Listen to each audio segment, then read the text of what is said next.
ಈಗಿನ human development closely link to rising energy consumption because whatever the things ನಾವೇನೇ ಆಕ್ಟಿವಿಟೀಸ್ಗಳನ್ನ daily every day ಆಕ್ಟಿವಿಟೀಸ್ಗಳನ್ನ ಮಾಡ್ತಾ ಇದ್ರೆ that needs a energy concept.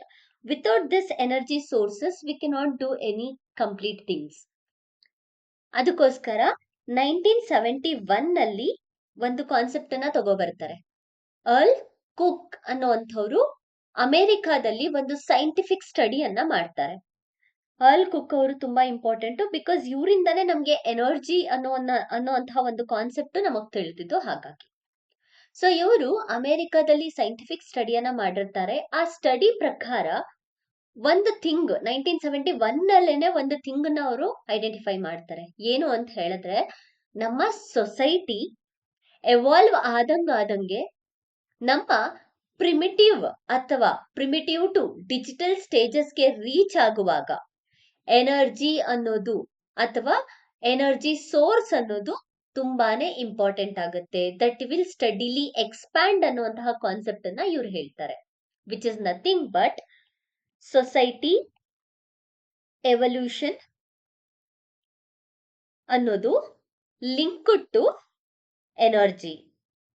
Energy ಯಾವ ರೀತಿ ನೀಡಿದೆ ಅದಕ್ಕೆ ಸೊಸೈಟಿ ಎವಲ್ಯೂಷನ್ ಲಿಂಕ್ ಆಗಿದೆ. ಎಸ್ಪೆಷಲಿ ನಮ್ಮ ಪ್ರಿಮಿಟಿವ್ ಸ್ಟೇಜಸ್ ಇಂದ, ಈಗ ನಾವು ಪ್ರಿಮಿಟಿವ್ ಸ್ಟೇಜಸ್ ಇಂದ ಡಿಜಿಟಲ್ ಸ್ಟೇಜ್ಗೆ ಮೂವ್ ಆಗಿದ್ದೀವಿ. ಈ ಡಿಜಿಟಲ್ ಸ್ಟೇಜ್ಗೆ ಮೂವ್ ಆಗಿದ್ದೀವಿ ಅಂತ ಹೇಳಿದ್ರೆ ದಿಸ್ ನೀಡ್ಸ್ ಮೋರ್ ಎನರ್ಜಿ ಅನ್ನುವಂತಹ ಕಾನ್ಸೆಪ್ಟ್ ಅನ್ನ 1971 ನಲ್ಲೇನೆ ಇವರು ಹೇಳಿರ್ತಾರೆ. ಫಾರ್ ದಿಸ್ ಪರ್ಪಸ್ ನ್ಯೂಕ್ಲಿಯರ್ ಪವರ್ಗೆ ಸೆಂಟ್ರಲ್ ಗವರ್ಮೆಂಟ್ ಈಗ ಶಾಂತಿ ಆಕ್ಟ್ 2025 ನ ತಗೊಬಂದಿದೆ. ಶಾಂತಿ ಅನ್ನುವಂತಹ ಬಿಲ್ ಅನ್ನ ಈಗಿನ ವಿಂಟರ್ ಸೆಷನ್ ಅಲ್ಲಿ ಪಾಸ್ ಮಾಡಿದ್ರು. ಈಗ ಅದಕ್ಕೆ ಪ್ರೆಸಿಡೆನ್ಷಿಯಲ್ ಅಸೆಂಟ್ ಸಿಕ್ಕಿದೆ. ಬಿಕಾಸ್ ವಿತೌಟ್ ಪ್ರೆಸಿಡೆನ್ಷಿಯಲ್ ಅಸೆಂಟ್ ಒಂದು ಬಿಲ್ಲು ಆಕ್ಟ್ ಆಗ್ಲಿಕ್ಕೆ ಸಾಧ್ಯವಿಲ್ಲ. ಸೊ ಈಗ ಅಸೆಂಟ್ ಸಿಕ್ಕಿರೋದ್ರಿಂದ ಶಾಂತಿ ಬಿಲ್ಲು ಆಕ್ಟ್ ಆಗಿ ಕನ್ವರ್ಟ್ ಆಗಿದೆ. ಸೊ ಈ ಶಾಂತಿ ಬಿಲ್, ಶಾಂತಿ ಅಂದ್ರೆ ಫುಲ್ ಫಾರ್ಮ್ ಏನು ಅಂತ ಹೇಳಿದ್ರೆ sustainable harnessing and advancement of nuclear energy for transforming India. The bill it self says nuclear energy ಒಂದು ಟ್ರಾನ್ಸ್ಫಾರ್ಮಿಂಗ್ ಇಂಡಿಯಾದಲ್ಲಿ ಇಂಪಾರ್ಟೆಂಟ್ ಆಗಿರೋದ್ರಿಂದ harnessing and advancement of nuclear energy, ಅದಕ್ಕೋಸ್ಕರನೇ ಈಗ ಶಾಂತಿ ಆಕ್ಟ್ ಅನ್ನ ತಗೊಂಡ್ಬರ್ತಾ ಇದೀವಿ ಅಂತ ಹೆಸರಲ್ಲೇನೆ ತಿಳಿಸ್ಕೊಟ್ಟಿದ್ದಾರೆ. ಸೊ ಈಗ ತಂದಿರುವಂತಹ ಈ ಆಕ್ಟ್ ಏನಿದೆ that is replacing older nuclear loss. So ಇದೇ ಮೊದಲ ಬಾರಿ ಏನಲ್ಲ ಈ ಒಂದು ನ್ಯೂಕ್ಲಿಯರ್ ಎನರ್ಜಿ ಮೇಲೆ ನಮ್ಮಲ್ಲಿ ಲಾಗಳಿರೋದು. ಇದಕ್ಕಿಂತ ಮುಂಚೆ ಕೂಡ ಕೆಲವೊಂದು ಲಾಸ್ ಇದೆ, ಕೆಲವೊಂದು ಆಕ್ಟ್ಸ್ ಕೂಡ ಇತ್ತು. ಅದನ್ನ ರಿಪ್ಲೇಸ್ ಮಾಡಿ ನ್ಯೂಕ್ಲಿಯರ್ ಪವರ್ ಎಕ್ಸ್ಪಾನ್ಷನ್ ನ ಆಕ್ಸಿಲರೇಟ್ ಮಾಡೋದಕ್ಕೆ, because power expansion is important. Power ಅಂತೂ ಎಕ್ಸ್ಪ್ಯಾಂಡ್ ಆಗ್ತಾನೆ ಇದೆ, ಬಟ್ ಆ ಪವರ್ ಎಕ್ಸ್ಪ್ಯಾಂಡ್ ಆಗ್ತಿದೆಯಲ್ವಾ ಅದು ಈಗಿನ ಸೊಸೈಟಲ್ ನೀಡ್ಸ್ಗೆ ಫುಲ್ಫಿಲ್ ಆಗ್ತಿದೆಯಾ ಅನ್ನೋದು ಮ್ಯಾಟರ್ ಆಗುತ್ತೆ. ಅದಕ್ಕೋಸ್ಕರ ಆ ಪವರ್ ಎಕ್ಸ್ಪಾನ್ಷನ್ ನ ಆಕ್ಸಿಲರೇಟ್ ಮಾಡೋದಕ್ಕೋಸ್ಕರ ಈಗ ಈ ಒಂದು ಆಕ್ಟ್ ಅನ್ನ ಪಾಸ್ ಮಾಡಿದ್ದಾರೆ. ಹಾಗೂ ಪ್ರೈವೇಟ್ ಪಾರ್ಟಿಸಿಪೇಷನ್ ನ ಅಟ್ರಾಕ್ಟ್ ಮಾಡುತ್ತೆ ಈ ಒಂದು ಆಕ್ಟ್. ಮುಂಚೆ ಇದ್ದಂತಹ ನ್ಯೂಕ್ಲಿಯರ್ ಆಕ್ಟ್ಸ್ ಅಲ್ಲಿ ಪ್ರೈವೇಟ್ ಪಾರ್ಟಿಸಿಪೇಷನ್ಸ್ ಇರಲಿಲ್ಲ, ಜಸ್ಟ್ ಪಬ್ಲಿಕ್ ಅಷ್ಟೇ ಇತ್ತು. ಈಗ ತಂದಿರುವಂತಹ ಈ ಒಂದು ಆಕ್ಟಿನ ಮೂಲಕ ಪ್ರೈವೇಟ್ ಪಾರ್ಟಿಸಿಪೇಷನ್ ನ ಅಟ್ರಾಕ್ಟ್ ಮಾಡ್ತಿದೆ. ಸೊ ಶಾಂತಿ ಆಕ್ಟ್ ನಮ್ಗೆ ಎಕ್ಸಾಮ್ ಪರ್ಸ್ಪೆಕ್ಟಿವ್ ಆಗಿ ತುಂಬಾನೇ ಇಂಪಾರ್ಟೆಂಟ್ ಆಗುತ್ತೆ. ಎನರ್ಜಿ ಸೋರ್ಸಸ್ ರಿನ್ಯೂವೇಬಲ್ ಎನರ್ಜಿ ಆಗಿರೋದ್ರಿಂದ. ಸೊ ಇದರ ಬಗ್ಗೆ ಈ ವಿಡಿಯೋದಲ್ಲಿ ನಾವು ಕಂಪ್ಲೀಟ್ ಡೀಟೇಲ್ಸ್, ಈ ಒಂದು ಇಂಡಿಯಾದ ನ್ಯೂಕ್ಲಿಯರ್ ಎನರ್ಜಿ ಪ್ರೋಗ್ರಾಮ್ ಬಗ್ಗೆ ಬ್ಯಾಕ್ ಗ್ರೌಂಡ್ ಏನು, ಈಗ ತಂದಿರುವಂತಹ ಶಾಂತಿ ಆಕ್ಟ್ ನ ಫೀಚರ್ ಏನು, ಇಂಪ್ಲಿಮೆಂಟ್ ಮಾಡೋದಕ್ಕೆ ಯಾವ್ಯಾವ ರೀತಿಯಲ್ಲಿ ಚಾಲೆಂಜಸ್ ಇದೆ, ಅದನ್ನೆಲ್ಲದನ್ನು ಕೂಡ ಇನ್ ಡೀಟೈಲ್ ಆಗಿ ನೋಡ್ಕೊಳ್ತಾ ಹೋಗೋಣ. Welcome to news navigator program of Shankar IAS academy. ಮೊದಲನೇದಾಗಿ father of India's nuclear program. ಯಾರು father of India's nuclear program? Homi Bhabha ಅವರು ಭಾರತದ ನ್ಯೂಕ್ಲಿಯರ್ ಎನರ್ಜಿ ಪ್ರೋಗ್ರಾಮಿನ ಫಾದರ್ ಅಂತ ಕರಿಬಹುದಾಗುತ್ತೆ. ಇವರು ಒಟ್ಟು 3 ಸ್ಟೇಜಸ್ ನ್ಯೂಕ್ಲಿಯರ್ ಪ್ರೋಗ್ರಾಮ್ ಅನ್ನ ನಮಗ್ ತಿಳಿಸ್ಕೊಡ್ತಾರೆ. ಇವರು ತಂದಿದ್ದೇ ಪ್ರೋಗ್ರಾಮ್ ಅನ್ನ 3 ಸ್ಟೇಜ್ ನ್ಯೂಕ್ಲಿಯರ್ ಪವರ್ ಪ್ರೋಗ್ರಾಮ್. ಯಾತಕ್ಕೋಸ್ಕರ, ಇವರ ಮೇನ್ ಇಂಟೆನ್ಷನ್ ಏನು ಅಂತ ಹೇಳಿದ್ರೆ ಭಾರತವನ್ನ ಬೇರೆ ಬೇರೆ ಕಂಟ್ರೀಸ್ ಗಳ ಮೇಲೆ ಏನು ಡಿಪೆಂಡ್ ಆಗಿದೆ ಅದನ್ನ ಅವಾಯ್ಡ್ ಮಾಡಿ ಸೆಲ್ಫ್ ರಿಲಿಯನ್ಸ್ ಆಗಿ ತರಬೇಕು ಅನ್ನೋದು ಇವರ ಮುಖ್ಯ ಉದ್ದೇಶ ಆಗಿರುತ್ತೆ. ಸೊ ಸೆಲ್ಫ್ ರಿಲಿಯನ್ಸ್ ಆಗೋದ್ರಿಂದ ನಮ್ಮಲ್ಲಿ ಇರುವಂತಹ ಸೋರ್ಸಸ್ ಅನ್ನ ನಾವು ಯೂಸ್ ಮಾಡ್ಬಿಟ್ಟು ಇನ್ನ ಹೆಚ್ಚಿನದಾಗಿ ನ್ಯೂಕ್ಲಿಯರ್ ಪ್ರೊಡಕ್ಷನ್ ನ ಮಾಡಬಹುದು ಅನ್ನೋದಕ್ಕೋಸ್ಕರ ಇವರು ಒಟ್ಟು 3 ಸ್ಟೇಜಿನ ಒಂದು ನ್ಯೂಕ್ಲಿಯರ್ ಎನರ್ಜಿ ಪ್ರೊಡಕ್ಷನ್ ಪ್ಲಾಂಟ್ಸ್ ಗಳನ್ನ ಹೇಳ್ತಾರೆ. ಈಗ ಈ 3 ಸ್ಟೇಜ್ ನ್ಯೂಕ್ಲಿಯರ್ ಎನರ್ಜಿ ಪ್ರೊಡಕ್ಷನ್ ಬಗ್ಗೆ ನಾವು ನೋಡ್ಕೊಂಡ್ರೆ, ಸ್ಟೇಜ್ 1 ಏನ್ ಹೇಳುತ್ತೆ, ಸ್ಟೇಜ್ 1 ಅನ್ನ ನಾವು ಆಲ್ರೆಡಿ ಯೂಸ್ ಮಾಡ್ತಾ ಇದೀವಿ. ಸೊ ಸ್ಟೇಜ್ 1 ಬಂದ್ಬಿಟ್ಟು this includes pressurised heavy water reactor. So ಇದನ್ನ PHWR ಅಂತ ಹೇಳಿ ಕರಿತೀವಿ, ಪ್ರೆಷರೈಸ್ಡ್ ಹೆವಿ ವಾಟರ್ ರಿಯಾಕ್ಟರ್ಸ್. ಇಲ್ಲಿ ನಾವು ನ್ಯಾಚುರಲ್ ಯುರೇನಿಯಂ ನ ಯೂಸ್ ಮಾಡ್ತೀವಿ. ಎಕ್ಸಾಮ್ ಅಲ್ಲಿ ಸ್ಟೇಜ್ 1, ಸ್ಟೇಜ್ 2, ಸ್ಟೇಜ್ 3 ಡಿಫ್ರೆನ್ಸಸ್ ಅನ್ನ ಕೇಳುವಂತಹ ಚಾನ್ಸಸ್ ಇರುತ್ತೆ. ಸೊ ಸ್ಟೇಜ್ 1 ಅನ್ನ ನಾವು ನೋಡ್ಕೊಂಡ್ರೆ ಇಲ್ಲಿ ಏನನ್ನ ಯೂಸ್ ಮಾಡ್ತೀವಿ, ಯುರೇನಿಯಂ ಅನ್ನ ಯೂಸ್ ಮಾಡ್ತಾ ಇದ್ದೀವಿ. ಸೊ ಯುರೇನಿಯಂ ಅನ್ನ ಯೂಸ್ ಮಾಡಿ ಪ್ಲುಟೋನಿಯಂ ಅನ್ನ ಪ್ರೊಡ್ಯೂಸ್ ಮಾಡಲಾಗುತ್ತೆ. ಸೊ ಇದು ಸ್ಟೇಜ್ 1. ನಂತರ ಬರೋದೇ ಸ್ಟೇಜ್ 2. ಸೊ ಸ್ಟೇಜ್ 2 ಬಗ್ಗೆ ಏನ್ ಹೇಳ್ತಾರೆ ಇವರು ಅಂತ ಹೇಳಿದ್ರೆ, ಸ್ಟೇಜ್ 2 ಫಾಸ್ಟ್ ಬ್ರೀಡಿಂಗ್ ರಿಯಾಕ್ಟರ್. ಇಲ್ಲಿ ಪ್ಲುಟೋನಿಯಂ ಮತ್ತೆ ಥೋರಿಯಂ ಎರಡನ್ನೂ ಕೂಡ ಯೂಸ್ ಮಾಡ್ಲಾಗತ್ತೆ. ಯೂಸ್ ಮಾಡ್ಬಿಟ್ಟು ಏನಕ್ಕೋಸ್ಕರ ಯೂಸ್ ಮಾಡ್ತೀವಿ ಅಂತ ಹೇಳಿದ್ರೆ, to breed more fuel. More fuel ನ ಬ್ರೀಡ್ ಮಾಡೋದಕ್ಕೋಸ್ಕರ ಏನ್ ಯೂಸ್ ಮಾಡ್ತೀವಿ, ಇಲ್ಲಿ ಪ್ಲುಟೋನಿಯಂ ಪ್ಲಸ್ ಥೋರಿಯಂ ಎರಡನ್ನೂ ಕೂಡ ಸ್ಟೇಜ್ 2 ಅಲ್ಲಿ ಯೂಸ್ ಮಾಡ್ತೀವಿ. ಇನ್ನ ಸ್ಟೇಜ್ 3ಗೆ ಬಂದ್ರೆ, ಸೊ ಸ್ಟೇಜ್ 3 ಬಂದ್ಬಿಟ್ಟು ನಮ್ಮ ಫ್ಯೂಚರಿಸ್ಟಿಕ್ ಪ್ರೋಗ್ರಾಮ್, ಅಂದ್ರೆ ಇದು ಫ್ಯೂಚರ್ ಪರ್ಪಸ್ಗೋಸ್ಕರ ತಗೊಬಂದಿರುವಂತದ್ದು. ಇದು ಲಾಂಗ್ ಟರ್ಮ್ ಫ್ಯೂಯಲ್ಗೆ. ಇಲ್ಲಿ ಥೋರಿಯಂ ಸ್ಟೇಜ್ 3 ಬಂದ್ಬಿಟ್ಟು ಫ್ಯೂಚರ್ ಪರ್ಪಸ್ಗೋಸ್ಕರ. ಇಲ್ಲಿ ಏನ್ ಮಾಡ್ತೀವಿ ಅಂತ ಹೇಳಿದ್ರೆ, ಲಾಂಗ್ ಟರ್ಮ್ ಫ್ಯೂಯಲ್ಗೆ ಥೋರಿಯಂ ಬೇಸ್ಡ್ ರಿಯಾಕ್ಟರ್ ನ ಯೂಸ್ ಮಾಡ್ಲಾಗತ್ತೆ. ಅಂದ್ರೆ ಇಲ್ಲಿ ಥೋರಿಯಂ ನ ಯೂಸ್ ಮಾಡ್ತೀವಿ. ಸೊ ಸ್ಟೇಜ್ 1 ಅಲ್ಲಿ ಯುರೇನಿಯಂ ನ ಯೂಸ್ ಮಾಡ್ತೀವಿ. ಸ್ಟೇಜ್ 2 ಅಲ್ಲಿ ಪ್ಲುಟೋನಿಯಂ ಮತ್ತೆ ಥೋರಿಯಂ ನ ಯೂಸ್ ಮಾಡ್ತೀವಿ. ಸ್ಟೇಜ್ 3 ಅಲ್ಲಿ ಥೋರಿಯಂ. ಸ್ಟೇಜ್ 3 ಏನು, ಫ್ಯೂಚರ್ ಪರ್ಪಸ್ಗೋಸ್ಕರ. ಸೊ ಈ ಒಂದು 3 ಕಾನ್ಸೆಪ್ಟ್ ಅನ್ನ ಅಥವಾ ಈ 3 ಸ್ಟೇಜ್ ಅನ್ನ ಓಮಿ ಬಾಬಾ ಅವರು ಹೇಳಿರ್ತಾರೆ. ಅವರ ವಿಷನ್ ಕೂಡ ನ್ಯೂಕ್ಲಿಯರ್ ಎನರ್ಜಿ ಮೇಲೆ ಭಾರತ ಸೆಲ್ಫ್ ರಿಲಯನ್ಸ್ ಆಗ್ಬೇಕು ಅನ್ನೋದು ಇರುತ್ತೆ.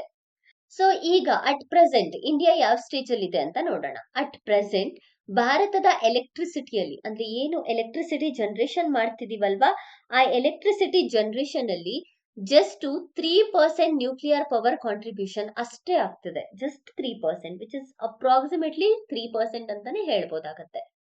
ಸೊ ಅಪ್ರಾಕ್ಸಿಮೇಟ್ಲಿ 3% ಅಂತ ಹೇಳಿದ್ರೆ, on on average approximately just 8.8 gigawatt installed ಕೆಪಾಸಿಟಿಯನ್ನ ಮಾತ್ರ ಭಾರತ ಹೊಂದಿದೆ ಅಂತ ಹೇಳ್ಬೋದಾಗತ್ತೆ. ಇದರಲ್ಲಿ ಎಷ್ಟು ಆಪರೇಟ್ ಮಾಡ್ತಿದೀವಿ, ಎಷ್ಟು ರಿಯಾಕ್ಟರ್ಸ್ ಇದೆ ಅಂತ ಹೇಳಿದ್ರೆ, ಒಟ್ಟು 23 ರಿಯಾಕ್ಟರ್ಸ್ ಗಳನ್ನ ನಾವು ಆಪರೇಟ್ ನ ಮಾಡ್ತಾ ಇದೀವಿ. 2032 ಒಳಗಾಗಿ 22.4 ಗಿಗಾವ್ಯಾಟ್ ನ್ಯೂಕ್ಲಿಯರ್ ಎನರ್ಜಿ ಟಾರ್ಗೆಟ್ ಅನ್ನ ಹೊಂದಿದೀವಿ. ಅಂದ್ರೆ ಇಷ್ಟು ಎನರ್ಜಿಯನ್ನ ನಾವು ರೀಚ್ ಆಗ್ಬೇಕು 2032 ಒಳಗಡೆ ಅಂತ ಟಾರ್ಗೆಟ್ ಕೂಡ ಇಟ್ಕೊಂಡಿದೀವಿ. ಜೊತೆಗೆ 2047 ಒಳಗಡೆ 100 ಗಿಗಾವ್ಯಾಟ್ ಎನರ್ಜಿಯನ್ನ ನ್ಯೂಕ್ಲಿಯರ್ ಪ್ರೊಡಕ್ಷನ್ ಇಂದ ತರ್ತೀವಿ ಅಂತ ಹೇಳಿ ಕೂಡ ಟಾರ್ಗೆಟ್ ಅನ್ನ ಇಟ್ಕೊಂಡಿದೀವಿ, which is not less. Because ಈಗ ನಾವು ಜಸ್ಟ್ 8.8 ಗಿಗಾವ್ಯಾಟ್, ಈವನ್ 10% ಕೂಡ ನಮ್ಮಲ್ಲಿ ಜನರೇಟ್ ಮಾಡಿಲ್ಲ. 100 ಗಿಗಾವ್ಯಾಟ್ ಅನ್ನ ಜನರೇಟ್ ಮಾಡ್ಬೇಕು ಅಂತ ಹೇಳಿದ್ರೆ, we need more financial support, we need more institutional support and we need more infrastructural support as well. ಅದ್ರ ಜೊತೆಗೆ ಮಿನರಲ್ ರಿಸೋರ್ಸಸ್ ಗಳು ಕೂಡ ಬೇಕಾಗತ್ತೆ, ಹ್ಯೂಮನ್ ರಿಸೋರ್ಸಸ್ ಗಳು ಕೂಡ ಬೇಕಾಗತ್ತೆ ಅಚೀವ್ ಮಾಡ್ಬೇಕು ಅಂತ ಹೇಳಿದ್ರೆ.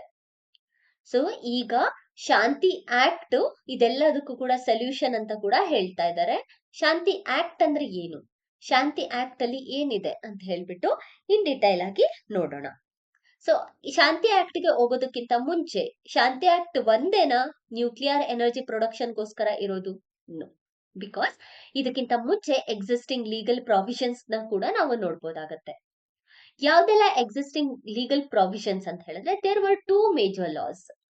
ಸೊ ಯಾವ್ದ್ಯಾವ್ದು ಅಂತ ಹೇಳಿದ್ರೆ, atomic energy act 1962, CLND act 2010. CLND ಅಂತ ಹೇಳಿದ್ರೆ civil liability for nuclear damage ಅಂತ ಹೇಳ್ಬಿಟ್ಟು, civil liability for nuclear damage. So ಎರಡಕ್ಕೂ ಇರುವಂತಹ ವ್ಯತ್ಯಾಸ ಏನು, ಎರಡರ ಬಗ್ಗೆ ಈಗ ನಾವು ಇನ್ ಡೀಟೇಲ್ ಆಗಿ ನೋಡೋಣ. ಮೊದಲನೇದಾಗಿ ಅಟೋಮಿಕ್ ಎನರ್ಜಿ ಆಕ್ಟ್ 1962. ಸೊ ಈ ಆಕ್ಟ್ ಏನ್ ಹೇಳುತ್ತೆ ಅಂತ ಹೇಳಿದ್ರೆ, ನ್ಯೂಕ್ಲಿಯರ್ ಪವರ್ ಜನರೇಷನ್ ನ ಪಬ್ಲಿಕ್ ಸೆಕ್ಟರ್ ಮಾತ್ರ ರಿಸ್ಟ್ರಿಕ್ಟ್ ಮಾಡ್ತಿದೀವಿ, which is nothing but private participation ನ ಅಲೋ ಮಾಡ್ತಾ ಇಲ್ಲ ಅಂತ ಹೇಳ್ಬಿಟ್ಟು ಇದು ಹೇಳಿರುತ್ತೆ. ಸೊ ಅದಕ್ಕೋಸ್ಕರ ಸ್ಟ್ರಿಕ್ಟ್ಲಿ ಇಲ್ಲಿ ಪಬ್ಲಿಕ್ ಸೆಕ್ಟರ್ಸ್ ಗಳನ್ನ ಮಾತ್ರ ನಾವು ನೋಡ್ತಿದ್ವಿ. There were no private entities under the atomic energy act. But ಈಗ ಶಾಂತಿ ಆಕ್ಟ್ ಇದನ್ನ ಚೇಂಜ್ ಮಾಡ್ತಿದೆ. ಇನ್ನು civil liability for nuclear damage act 2010, ಇದನ್ನ ನಾವು ನೋಡ್ಕೊಂಡ್ರೆ ಇದು 2010 ತಗೊಂಡ್ಬರುತ್ತೆ, which imposed liability not only on operators, ಬರೀ ಆಪರೇಟರ್ಸ್ ಮೇಲೆ ಮಾತ್ರ ಹಾಕಲ್ಲ, even it allowed resources against equipment suppliers ಮತ್ತೆ ಜೊತೆಗೆ ಆಪರೇಟರ್ಸ್ ಎರಡರ ಮೇಲೂ ಕೂಡ ಲಿಯಾಬಿಲಿಟಿಯನ್ನ ತಗೋಬರ್ತಿದೆ. ಯಾವ ಆಕ್ಟ್ ನ ಅಂಡರ್ ಅಲ್ಲಿ? CLNDT ಆಕ್ಟ್ 2010 ನ ಅಂಡರ್ ಅಲ್ಲಿ. CLNDT ಆಕ್ಟ್ ನ್ಯೂಕ್ಲಿಯರ್ ಆಕ್ಸಿಡೆಂಟ್ ಇಂದ ಸಿಟಿಸನ್ಸ್ ನ ಪ್ರೊಟೆಕ್ಟ್ ಮಾಡ್ತಿದೆ. ಹೇಗೆ ಪ್ರೊಟೆಕ್ಟ್ ಮಾಡುತ್ತೆ ಅಂತ ಹೇಳಿದ್ರೆ, ಈಗ ಕೆಲವೊಂದ್ಸಲ ನ್ಯೂಕ್ಲಿಯರ್ ಡ್ಯಾಮೇಜ್ ಆಗ್ಬಿಟ್ಟು ಡಿಸಾಸ್ಟರ್ ಆಗುವಂತಹ ಚಾನ್ಸಸ್ ಇರುತ್ತೆ. ಆಗ ಕೂಡ CLNDT ಆಕ್ಟ್ ನ ಮೂಲಕ ಸಿಟಿಸನ್ಸ್ ನ ಪ್ರೊಟೆಕ್ಟ್ ಮಾಡುತ್ತೆ. ಸಪ್ಲೈಯರ್ ಲಿಯಬಿಲಿಟಿ ಕ್ಲಾಸ್ ಫಾರಿನ್ ಹಾಗೂ ಪ್ರೈವೇಟ್ ಕಂಪನೀಸ್ ಗಳನ್ನ ಭಾರತದ ನ್ಯೂಕ್ಲಿಯರ್ ಸೆಕ್ಟರ್ಸ್ ಇನ್ವೆಸ್ಟಿಗೇಷನ್ಸ್ ನಲ್ಲಿ ಡಿಸ್ಕರೇಜ್ ನ ಮಾಡುತ್ತೆ. ಅಂದ್ರೆ ಯಾವುದೇ ಫಾರಿನ್ ಎಂಟಿಟೀಸ್ ಆಗಿರ್ಬೋದು ಅಥವಾ ಪ್ರೈವೇಟ್ ಇನ್ವೆಸ್ಟರ್ಸ್ ಆಗಿರ್ಬೋದು, ಇಲ್ಲಿ ಯಾರಿಗೂ ಕೂಡ ಇನ್ವೆಸ್ಟಿಗೇಷನ್ ಅಲೋ ಮಾಡೋದಿಲ್ಲ.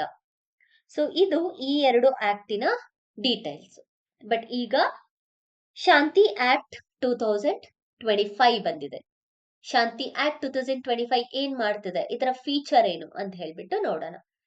ದಿಸ್ ಆಕ್ಟ್ಸ್ ಕೋರ್ ಆಬ್ಜೆಕ್ಟಿವ್ ಏನು ಅಂತ ಹೇಳಿದ್ರೆ, 2047 ಒಳಗಾಗಿ ಏನು 100 ಗಿಗಾವ್ಯಾಟ್ ಅಷ್ಟು ಎನರ್ಜಿಯನ್ನ ಪ್ರೊಡ್ಯೂಸ್ ಮಾಡ್ಬೇಕು ಅಂತಿದೀವಲ್ವಾ, ಆ ನ್ಯೂಕ್ಲಿಯರ್ ಕೆಪಾಸಿಟಿಯನ್ನ ರೀಚ್ ಆಗ್ಬೇಕು ಅನ್ನೋದೇ ಈ ಆಕ್ಟಿನ ಮುಖ್ಯ ಉದ್ದೇಶ. ಅದಕ್ಕೋಸ್ಕರ ಏನೆಲ್ಲ ಮಾಡ್ಬೇಕು ಅದೆಲ್ಲದನ್ನು ಕೂಡ ಈ ಒಂದು ಫೀಚರ್ ಅಲ್ಲಿ ಅಳವಡಿಸ್ಕೊಂಡಿದೀವಿ. ಸೊ ಯಾವ್ಯಾವ ರೀತಿಯ ಫೀಚರ್ಸ್ ಗಳನ್ನ ಇದೆ ಅಂತ ಹೇಳಿ ನೋಡೋಣ. ಮೇಜರ್ಲಿ ಶಾಂತಿ ಆಕ್ಟಿನ ಮೂಲಕ ಪ್ರೈವೇಟ್ ಸೆಕ್ಟರ್ ಎಂಟಿಟಿಯನ್ನ ತಗೋತಾ ಇದೀವಿ. ಪ್ರೈವೇಟ್ ಎಂಟ್ರಿ ಈಗ ಸ್ಟಾರ್ಟ್ ಆಗ್ತಿದೆ ನ್ಯೂಕ್ಲಿಯರ್ ಎನರ್ಜಿ ಪ್ರೊಡಕ್ಷನ್ ಅಲ್ಲಿ. Even this attracts foreign direct foreign direct investment ಅನ್ನ ಕೂಡ ಅಲೋ ಮಾಡಿದೆ, which was restricted. So first feature ಏನು, ಪ್ರೈವೇಟ್ ಎಂಟಿಟೀಸ್ ಅನ್ನ ಅಲೋ ಮಾಡ್ತಿದೆ, ಫಾರಿನ್ ಡೈರೆಕ್ಟ್ ಇನ್ವೆಸ್ಟರ್ಸ್ ನ ಕೂಡ ಅಲೋ ಮಾಡ್ತಿದೆ. ಸೆಕೆಂಡ್ಲಿ, ಸ್ಟೇಟ್ ಕಡೆಯಿಂದ ಅರೌಂಡ್ 54 ಗಿಗಾವ್ಯಾಟ್ ಅಷ್ಟು ಎನರ್ಜಿಯನ್ನ ಎಕ್ಸ್ಪೆಕ್ಟ್ ಮಾಡ್ತಿದೆ. ಅಂದ್ರೆ ಸ್ಟೇಟ್ ಓನ್ಡ್ ಯುಟಿಲಿಟೀಸ್ ಇಂದ ಅಪ್ರಾಕ್ಸಿಮೇಟ್ಲಿ 54 ಗಿಗಾವ್ಯಾಟ್ ಅಷ್ಟು ಎನರ್ಜಿಯನ್ನ ನಾವು ಪ್ರೊಡ್ಯೂಸ್ ಮಾಡಿದ್ರೆ, ಜೊತೆಗೆ ರಿಮೈನಿಂಗ್ ಏನಿದೆ ಅದನ್ನ ಪ್ರೈವೇಟ್ ಅವರು ಜನರೇಟ್ ಮಾಡ್ತಾರೆ ಅಂತ ಹೇಳ್ಬಿಟ್ಟು ಇದರ ಅಲೋ ಮಾಡಿದ್ದಾರೆ. ಅಂದ್ರೆ ಮೋರ್ ದನ್ 50% ಎನರ್ಜಿಯನ್ನ ಗವರ್ಮೆಂಟ್ ಅಂದ್ರೆ ಸ್ಟೇಟ್ ಕಡೆಯಿಂದ ಪ್ರೊಡ್ಯೂಸ್ ಮಾಡ್ಬೇಕು. ಸ್ಟೇಟ್ ಅಂದ್ರೆ ಏನು, ಗವರ್ಮೆಂಟ್ ಕಡೆಯಿಂದ. ರಿಮೈನಿಂಗ್ ಲೆಸ್ ದನ್ 50% ನ ಪ್ರೈವೇಟ್ ಎಂಟಿಟೀಸ್ಗೆ ಕೊಟ್ಟಿದೆ. ಅಂದ್ರೆ ಇಲ್ಲಿ ಕಂಪ್ಲೀಟ್ ಪ್ರೈವೇಟ್ ಎಂಟಿಟೀಸ್ಗೆ ಕೊಡ್ತಾ ಇಲ್ಲ, ಪ್ರೈವೇಟ್ ಎಂಟಿಟೀಸ್ ನ ಅಲೋ ಮಾಡ್ತಾ ಇದ್ದಾರೆ ಗವರ್ಮೆಂಟ್ ನ ಅಂಡರ್ ಅಲ್ಲಿ. ಜೊತೆಗೆ ಫಿನಾನ್ಷಿಯಲ್ ಸಪೋರ್ಟ್ ಬೇಕಲ್ವಾ, ಅದಕ್ಕೋಸ್ಕರ ಫಾರಿನ್ ಡೈರೆಕ್ಟ್ ಇನ್ವೆಸ್ಟ್ಮೆಂಟ್ ಅನ್ನ ಕೂಡ ಇಲ್ಲಿ ಅಲೋ ಮಾಡ್ತಾ ಇದ್ದಾರೆ. ನೆಕ್ಸ್ಟ್ ಥರ್ಡ್ಲಿ, ನ್ಯೂಕ್ಲಿಯರ್ ಲಿಯಬಿಲಿಟಿ ಹಾಗೂ ಸೇಫ್ಟಿ ಮೇಲೆ. ಸೊ ಇಲ್ಲಿ ಸಿವಿಲ್ ಲಿಯಬಿಲಿಟಿ ಬಗ್ಗೆ ನೋಡ್ಕೊಂಡ್ವಿ, ನ್ಯೂಕ್ಲಿಯರ್ ಡ್ಯಾಮೇಜ್ ಡಿಸಾಸ್ಟರ್ಸ್ ನ ಕಂಟ್ರೋಲ್ ಮಾಡೋದಕ್ಕೆ ಅಂತ. ಅದೇ ತರ ಈ ನ್ಯೂಕ್ಲಿಯರ್ ಡ್ಯಾಮೇಜಸ್ ಅನ್ನ ಹಾಗೆ ಕಂಪೆನ್ಸೇಷನ್ ನ ವಿಕ್ಟಿಮ್ಸ್ ಗಳಿಗೆ ಇಮಿಡಿಯೇಟ್ ಆಗಿ ತಲುಪಿಸೋದಕ್ಕೋಸ್ಕರ ಇಲ್ಲಿ ಪ್ರಾವಿಷನ್ಸ್ ನ ತರಲಾಗಿದೆ. ಇರೆಸ್ಪೆಕ್ಟಿವ್ ಆಫ್ ಫಾಲ್ಟ್, ಯಾರ ಫಾಲ್ಟ್ ಇದೆ, ಯಾರ್ದು ತಪ್ಪು ಅಥವಾ ಎಲ್ಲಿಂದ ಈ ರೀತಿ ಪ್ರಾಬ್ಲಮ್ ಆಯ್ತು, ಇದೆಲ್ಲದನ್ನು ಕೂಡ ಗಮನದಲ್ಲಿ ಇರಿಸ್ಕೊಳ್ಳದೆ ಇರೆಸ್ಪೆಕ್ಟಿವ್ ಆಫ್ ದ ಫಾಲ್ಟ್ ಅವ್ರಿಗೆ ಡೈರೆಕ್ಟ್ ಆಗಿ ಕಂಪನ್ಸೇಷನ್ ಕೊಡ್ಲಾಗುತ್ತೆ ಈ ಒಂದು ಶಾಂತಿ ಆಕ್ಟಿನ ಅಂಡರ್ ಅಲ್ಲಿ. ವಿಚ್ ಇಸ್ ನಥಿಂಗ್ ಬಟ್ ಅಲ್ಲಿ ಯಾರು ವರ್ಕರ್ಸ್ ಬರ್ತಾರೆ ಅವ್ರಿಗೆ ನಮ್ಮ ಗವರ್ಮೆಂಟ್ ಕಡೆಯಿಂದ ಡೈರೆಕ್ಟ್ ಕಂಪನ್ಸೇಷನ್ ಸಿಗುತ್ತೆ. CLNDT ಅಂಡರ್ ಅಲ್ಲಿ ಏನಿತ್ತು, ಅರ್ಲಿಯರ್ ಪ್ರೋಗ್ರಾಮ್ ಅಲ್ಲಿ ಕಂಪನ್ಸೇಷನ್ ಗೆ ಸಪ್ಲೈಯರ್ ಮೇಲೆ ಡಿಪೆಂಡ್ ಆಗಿರ್ತಿತ್ತು. ಬಟ್ ಈಗ ಶಾಂತಿ ಆಕ್ಟ್ ಯಾವುದೇ ಸಪ್ಲೈಯರ್ ಮೇಲೆ ಡಿಪೆಂಡ್ ಆಗಿಲ್ಲ. ಸೊ ಸಪ್ಲೈಯರ್ ಮೇಲೆ ಡಿಪೆಂಡ್ ಆಗ್ದಲೇನೆ ಈ ಸಪ್ಲೈಯರ್ ಅನ್ನುವಂತಹ ಕಾಸ್ ಅನ್ನ, ಸಪ್ಲೈಯರ್ ಲಿಯಬಿಲಿಟಿ ಅನ್ನುವಂತಹ ಕಾಸ್ ಅನ್ನೇ ರಿಮೂವ್ ಮಾಡಲಾಗಿದೆ. ಪ್ಲಾಂಟ್ ಕೆಪಾಸಿಟಿ ಮೇಲೆ ಗ್ರೇಡೆಡ್ ಲಿಯಬಿಲಿಟಿ ಸಿಸ್ಟಮ್ ಅನ್ನ ಇಂಟ್ರೊಡ್ಯೂಸ್ ಮಾಡಲಾಗಿದೆ. ಯಾವ ರೀತಿಯಾದಂತಹ ಗ್ರೇಡೆಡ್ ಲಿಯಬಿಲಿಟಿ ಸಿಸ್ಟಮ್, ಯಾವ ರೀತಿ ಚೇಂಜಸ್ ನ ಮಾಡಿದ್ದಾರೆ ಅಂತ ಹೇಳಿ ನೋಡ್ಕೊಳ್ಳೋಣ. If in case 3600 gigawatt capacity plant ಇದ್ರೆ ಅದಕ್ಕಿಂತ ಹೆಚ್ಚಾಗಿದ್ರೆ ಲಿಯಾಬಿಲಿಟಿ ಅಮೌಂಟ್ ಎಷ್ಟು 3,000 ಕೋಟಿ ಆಗಿರುತ್ತೆ.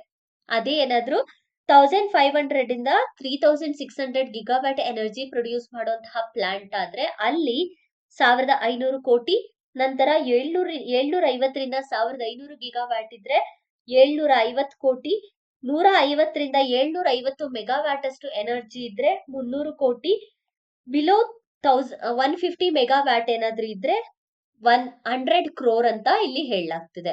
ಈ ರೀತಿ ಗ್ರೇಡೆಡ್ ಲಿಯಾಬಿಲಿಟಿ ಸಿಸ್ಟಮ್ ಅನ್ನ based on the capacity of the nuclear power plant divide ಮಾಡ್ಕೊಂಡಿದ್ದಾರೆ. ಜೊತೆಯಲ್ಲಿ ಈ ಶಾಂತಿ ಆಕ್ಟ್ ಗೆ ಸ್ಟ್ಯಾಚ್ಯುಟರಿ ಬ್ಯಾಕಪ್ ಅನ್ನ ಕೂಡ ಕೊಟ್ಟಿದ್ದಾರೆ. ಸೊ ಯಾವ್ದ್ರ ಮೂಲಕ ಸ್ಟ್ಯಾಚ್ಯುಟರಿ ಬ್ಯಾಕಪ್ ಅನ್ನ ಕೊಟ್ಟಿದ್ದಾರೆ? ಏನು ಸ್ಟ್ಯಾಚ್ಯುಟರಿ ಬ್ಯಾಕಪ್ ಅಂದ್ರೆ ಒಂದು ಆಕ್ಟಿನ ಥ್ರೂ ಇವ್ರಿಗೆ ಏನ್ ಮಾಡ್ತಿದ್ದಾರೆ, ಅಥವಾ ಒಂದು ಬಾಡಿಯ ಥ್ರೂ ಇವ್ರಿಗೆ ಒಂದು ಬ್ಯಾಕಪ್ ಸಪೋರ್ಟ್ ಅನ್ನ ಕೊಡ್ತಾ ಇದ್ದಾರೆ, ಅಂದ್ರೆ ಕಂಪ್ಲೀಟ್ ಅಥಾರಿಟಿಯನ್ನ ಕೊಡ್ತಾ ಇದ್ದಾರೆ ಅಂತ ಅರ್ಥ. ಯಾವ್ದ್ರ ಮೂಲಕ ಸಿಕ್ಕಿದೆ ಅಂತ ಹೇಳಿದ್ರೆ atomic energy regulatory board. So ಈ ಒಂದು ಅಟೋಮಿಕ್ ಎನರ್ಜಿ ರೆಗ್ಯುಲೇಟರಿ ಬೋರ್ಡ್ ಕಡೆಯಿಂದ ಇದಕ್ಕೆ ಸ್ಟ್ಯಾಚ್ಯುಟರಿ ಬ್ಯಾಕಪ್ ಸಿಗ್ತಾ ಇದೆ. ಜೊತೆಗೆ ಈ ಬೋರ್ಡ್ ನ ಮೂಲಕ ಲೀಗಲ್ ಸ್ಟೇಟಸ್ ಅನ್ನ ಕೂಡ ಸ್ಟ್ರೆಂಥನಿಂಗ್ ನ ಮಾಡಲಾಗಿದೆ ಶಾಂತಿ ಆಕ್ಟ್ ಗೆ. ಇನ್ನ ಲೈಸೆನ್ಸಿಂಗ್, ಅಪಾಯಿಂಟ್ಮೆಂಟ್, ಇಂಡಿಪೆಂಡೆನ್ಸ್ ಈ ರೀತಿಯಾದಂತಹ ಕ್ವಶನ್ಸ್ ಇದೆಲ್ಲ ಬಂದ್ರೆ ಅದೆಲ್ಲದು ಕೂಡ ಸೆಂಟ್ರಲ್ ಗವರ್ಮೆಂಟ್ ಅಂಡರ್ ಅಲ್ಲಿ ಇರುತ್ತೆ. ಯಾವುದೇ ಸ್ಟೇಟ್ ಗವರ್ಮೆಂಟ್ ಅಂಡರ್ ಅಲ್ಲಿ ಅಥವಾ ಯಾವುದೇ ಪ್ರೈವೇಟ್ ಎಂಟಿಟೀಸ್ ಅಲ್ಲಿ ಬರೋದಿಲ್ಲ. Which is nothing but independence ಅನ್ನೋದನ್ನ ಕಾಪಾಡ್ಕೊಳ್ತಾ ಇದೆ ಈ ಬೋರ್ಡ್ ಅಂತ ಅರ್ಥ. ಸೊ ನ್ಯೂಕ್ಲಿಯರ್ ಎಕ್ಸ್ಪಾನ್ಷನ್ ಗೋಸ್ಕರ ಇಲ್ಲಿ ಸ್ಮಾಲ್ ಮಾಡ್ಯುಲರ್ ರಿಯಾಕ್ಟರ್ ಬಗ್ಗೆ ಕೂಡ ಮಾತಾಡಿದ್ದಾರೆ. ಇರುವಂತಹ ಟಾರ್ಗೆಟ್ ಅನ್ನ ರೀಚ್ ಮಾಡ್ಬೇಕು ಅಂತ ಹೇಳಿದ್ರೆ ಸ್ಮಾಲ್ ಮಾಡ್ಯುಲರ್ ರಿಯಾಕ್ಟರ್ ಮೇಲೆ ನಾವು ಡಿಪೆಂಡ್ ಆಗ್ಬೇಕು.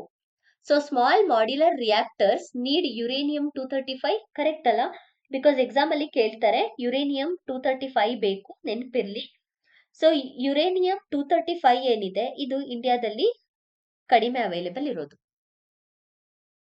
Because India lack of uranium 235 ಇದು ಒಂದು ಮೇಜರ್ ಚಾಲೆಂಜ್ ಆಗಿದೆ. ಅಂಡ್ ಆಲ್ಸೋ ಇದ್ರ ಜೊತೆಗೆ ಯುರೇನಿಯಂ 235 ಕಾಸ್ಟ್ಲಿ ಕೂಡ ಆಗಿದೆ. ಜೊತೆಗೆ ಸ್ಮಾಲ್ ಮಾಡ್ಯುಲರ್ ರಿಯಾಕ್ಟರ್ ಎಲೆಕ್ಟ್ರಿಸಿಟಿ ಏನ್ ಪ್ರೊಡ್ಯೂಸ್ ಮಾಡುತ್ತಲ್ವಾ ಅದರ ಪರ್ ಯೂನಿಟ್ ಆಫ್ ಎಲೆಕ್ಟ್ರಿಸಿಟಿಗೆ ಇದರಿಂದ ರೇಡಿಯೋ ಆಕ್ಟಿವ್ ವೇಸ್ಟ್ ಪ್ರಾಬ್ಲಮ್ ಕೂಡ ಸಾಲ್ವ್ ಆಗಲ್ಲ, ಜೊತೆಗೆ ಕಾಸ್ಟ್ಲಿಯರ್ ಕೂಡ ಆಗುತ್ತೆ. ಸೊ ಇದೆರಡು ಮೇಜರ್ ಚಾಲೆಂಜಸ್. ಬಟ್ ಅಡ್ವಾಂಟೇಜ್ ಏನು ಅಂತ ಹೇಳಿದ್ರೆ ಫ್ಯಾಕ್ಟ್ರಿ ಬಿಲ್ಟ್ ಯೂನಿಟ್ಸ್ ಇರುತ್ತೆ, ಫಾಸ್ಟ್ ಇರುತ್ತೆ, ಜೊತೆಗೆ ಕೆಪಾಸಿಟಿ ರಿಸ್ಕ್ ಕೂಡ ಕಡಿಮೆ ಇರುತ್ತೆ. ಇದಿಷ್ಟು ಮೇಜರ್ ಅಡ್ವಾಂಟೇಜ್ ಆಗಿದೆ ಸ್ಮಾಲ್ ಮಾಡ್ಯುಲರ್ ರಿಯಾಕ್ಟರ್ಸ್ ಗಳನ್ನ ನಾವು ಯೂಸ್ ಮಾಡೋದ್ರಿಂದ. ಸೊ ಶಾಂತಿ ಆಕ್ಟ್ ಅನ್ನೋದು ಒಂದು ಲಾಂಗ್ ಟರ್ಮ್ ವಿಷನ್. ಇದು ಭಾರತವನ್ನ developed, energy secure and low carbon footprint ದೇಶವನ್ನಾಗಿ ತಗೋಬರುತ್ತೆ ಅನ್ನೋದನ್ನ ಯೂನಿಯನ್ ಗವರ್ಮೆಂಟ್ ಹೇಳ್ತಾ ಇದೆ. ಇದಿಷ್ಟು ಶಾಂತಿ ಆಕ್ಟಿನ features. So we have gone through many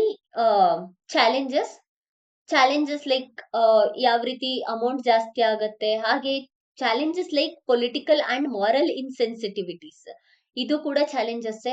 because ಕೆಲವೊಂದ್ಸಲ ಸಪ್ಲೈಯರ್ ಲಿಯಾಬಿಲಿಟಿ ಡೈಲ್ಯೂಷನ್ ಆಗೋ ಚಾನ್ಸಸ್ ಇರುತ್ತೆ, ಇದನ್ನ ಕ್ರಿಟಿಸೈಸ್ ಕೂಡ ಮಾಡ್ಲಾಗ್ತಿದೆ. ಅದ್ರ ಜೊತೆಗೆ ವೀಕ್ ಇನ್ಸ್ಟಿಟ್ಯೂಷನಲ್ ಕೆಪಾಸಿಟಿ.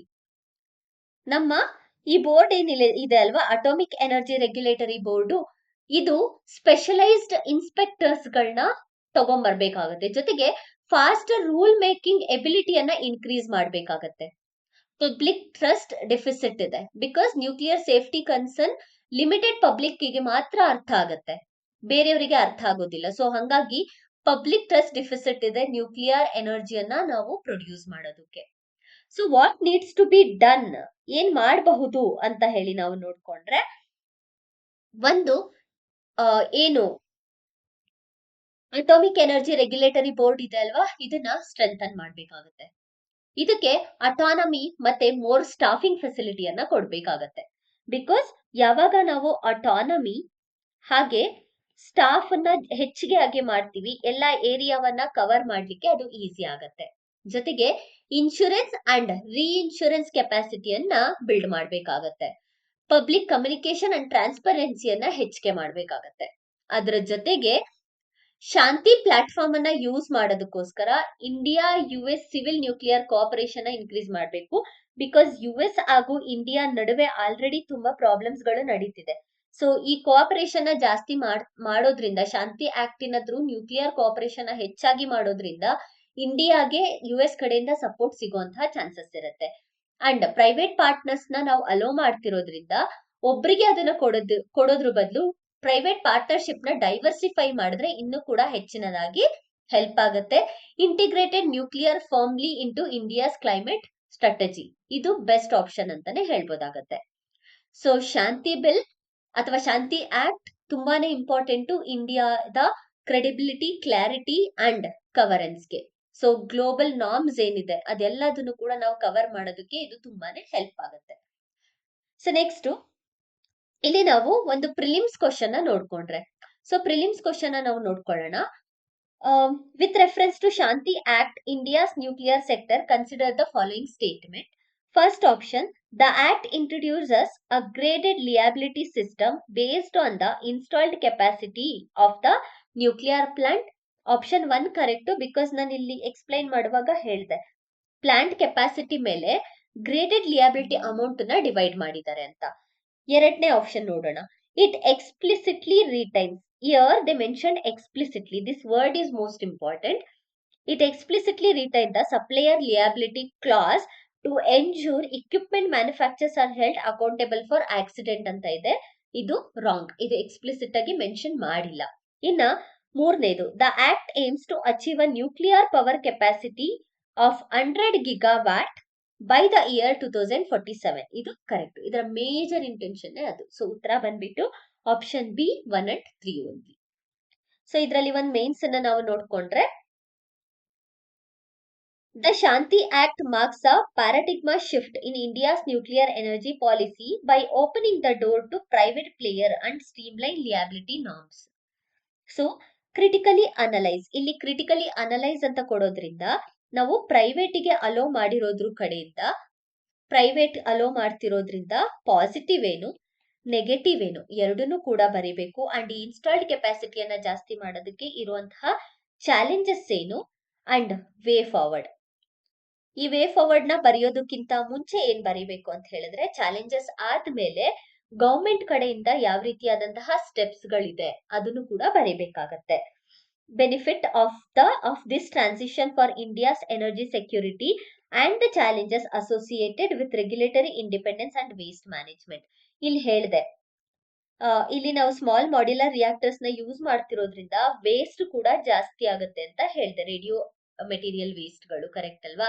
ಸೊ ಆ ವೇಸ್ಟ್ ಗಳನ್ನೆಲ್ಲ ರೆಡ್ಯೂಸ್ ಮಾಡೋದಕ್ಕೆ ಇಲ್ಲಿ ಯಾವ ರೀತಿಯಾದಂತಹ ಇಂಡಿಪೆಂಡೆನ್ಸ್ ಮತ್ತೆ ವೇಸ್ಟ್ ಮ್ಯಾನೇಜ್ಮೆಂಟ್ ನ ಮಾಡ್ತೀವಿ ಅನ್ನೋದು ಕ್ವಶನ್ ಆಗಿದೆ.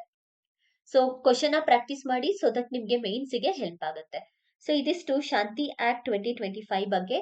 ಇದೇ ರೀತಿಯಾದಂತಹ ಹೆಚ್ಚಿನ ವಿಡಿಯೋಸ್ಗಾಗಿ ನಮ್ಮ ಚಾನೆಲ್ ನ ಶೇರ್ ಮಾಡಿ ಮತ್ತೆ ಸಬ್ಸ್ಕ್ರೈಬ್ ಮಾಡಿ. Thank you.